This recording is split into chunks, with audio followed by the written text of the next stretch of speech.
download the revision guides which accompany these videos, head over to www.mrbruff.com.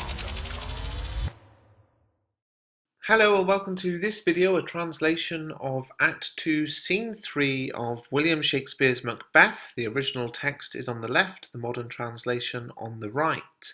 There's a knocking within and a porter enters. The porter then says, "This is real knocking here. If a man was the porter of the gates of hell, he would have had to unlock it many times. Knock, knock, knock, who's there in the name of the devil? Maybe it's a farmer who killed himself because the price of grain was so low. You're just in time. I hope you brought some napkins because you're going to sweat a lot in here." And there's more knocking. This knocking, of course, is such a dramatic tension to the audience who are thinking, who is that? Knock, knock, who's there in the other devil's name? Sure enough, here's a two-faced can man who does not tell lies but does not tell the truth and can trick both sides into believing him. He found out, however, that you cannot talk your way into heaven, and he committed enough crimes to deserve his place in hell. Come in, con man. And there's more knocking. Knock, knock, knock, who's there? Well, it's an English tailor coming for trying to trick people by using less fabric than customers paid for. But now that French breeches are in fashion, he can't do it anymore. Here you may heat your iron. And there's more knocking. He says, knock, knock, it's never quiet here. Who is it? Ah, this place is too cold to be hell. I'll no longer pretend to be the devil's porter. I would have let someone from every different profession in the world in. Knock, knock, knock, there's more knocking. Coming, I'm coming. Please remember to tip the porter. This seems to be a bizarrely comic interlude, but actually it's more of a sort of parable or a series of parables being told here, and I'll analyse them in more detail in the revision guide, which you can pick up by following the links in the description. So he finally opens the gate, and in come Macduff and Lennox. Macduff says, "Is it because you went to bed so late that you stay in bed this late now?" The porter says, "It was, sir. We were having fun until 3 o'clock in the morning. And drink, sir, causes 3 things. Macduff says, "What 3 things would they be?" The porter says, "Well, sir, it causes your nose to go red, it causes you to sleep, and it causes you to urinate. Sexual desire, sir, it provokes it and unprovokes it. It causes the desire, but it takes away the ability to perform. Therefore, too much drink may be said to be a two-faced con man with sex.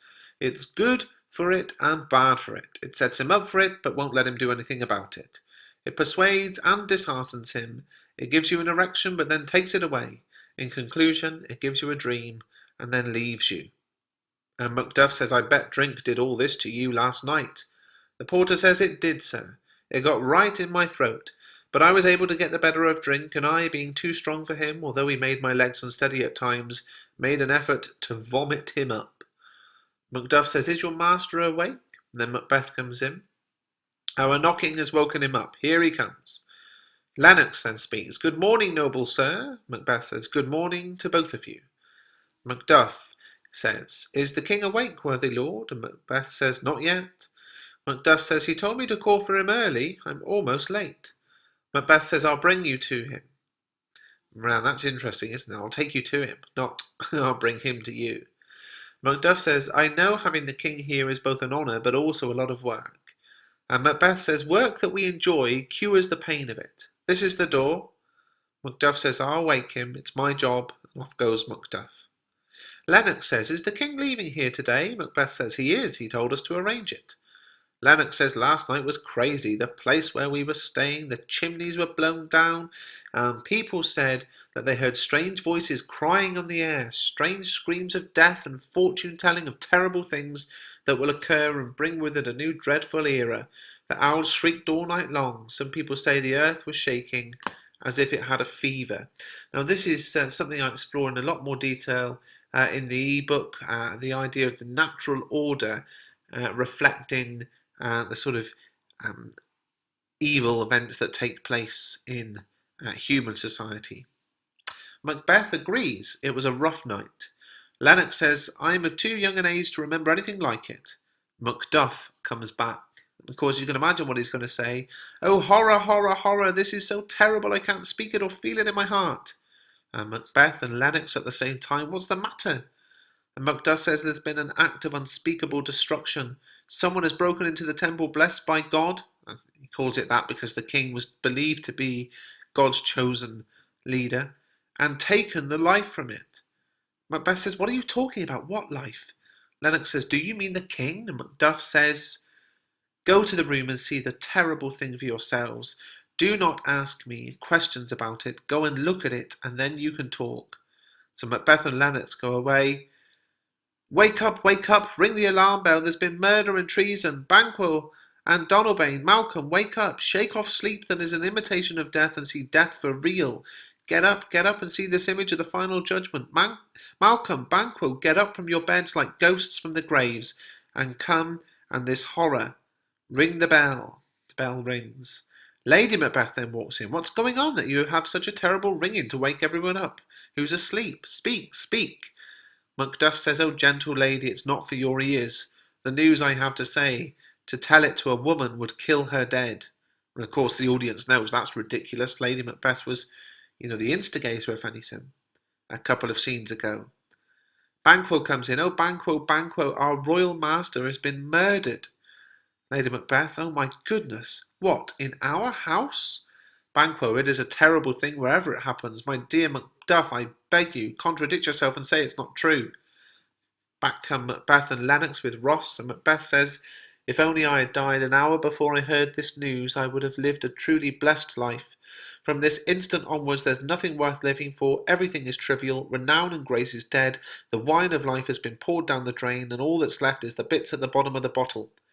And in the next video, I'm going to analyse that speech in a bit more detail, so do subscribe. Malcolm and Donalbain come in. What's wrong? Macbeth says, you are, but you are, but you don't know it yet. The source of your blood has been stopped. And Macduff puts it a bit more simply, your royal father has been murdered. Malcolm says, oh, by whom? But I'm sure he says it with a bit more emotion than that. Lennox says, it appears the servants in his room did it. Their hands and faces were covered in blood, so were their daggers, which they'd left unwiped upon their pillows. They stared at us with confusion when we went in. We shouldn't have trusted them with any man's life, let alone the king's. Macbeth says, but still I regret the fury that made me kill them. Macduff says, why did you do that? And Macbeth says, who can be wise, shocked, calm and furious, loyal and neutral all at the same moment? No one can. The love I have for Duncan caused me to act before I had time to think about what I was doing. Here lay Duncan, his silver skin covered in his own blood, and his stab wounds looking like something unnatural and against nature. And here were the two murderers covered in the colour of their work, blood red, their daggers covered in gore and blood. How could anyone who had a heart that loved Duncan and also the courage to show that love not have done what I did? Lady Macbeth says, help me away from here. Macduff says, look after the lady. And Malcolm says, why are we being so quiet? We're the ones who should have the most to say here.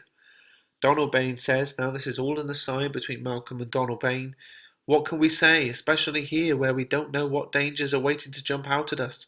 Let's get away from here. We haven't even started grieving yet. So of course they're cottoning on that somebody's done this murder and it's probably not the servants. Malcolm, as an aside to Donalbain, our powerful sorrow is stronger than it appears. We have not yet even begun to take action. Banquo says, take care of the lady, and Lady Macbeth is carried out. And when we have dressed properly, because bear in mind they've all just got out of bed, they're in their pyjamas, when we're dressed properly for this cold, we can meet up and question what has happened here and try to figure it out. We are frightened by what has happened. By God, I will stand up against what has happened here and will try to uncover this treasonous act. And Macbeth says, and so do I. And they all say, so all. And Macbeth says, let's get dressed and meet up in the hall. And everyone agrees, and everybody goes except Malcolm and Donalbain. And Malcolm says, what are you going to do? Let's not meet with them. It's very easy for a liar to pretend that he feels sorry. I'm going to go to England. So there's a sense instantly that they think the real murderer is one of those people and they want to get away to safety. Donalbain says, I'll go to Ireland. We're safe apart and away from here. Wherever we go, people will be smiling at us, but they will want to hurt us. Our relatives are the people most likely to murder us. And Malcolm says, we haven't faced that challenge yet, and it's best to steer clear of it. So let's get to our horses, and there's no need for us to be polite about leaving. Just go. We need to escape from here because there's no mercy to be felt anywhere. And off they go. So what a powerful scene. If you found this video useful, please do give it a thumbs up and subscribe to the channel.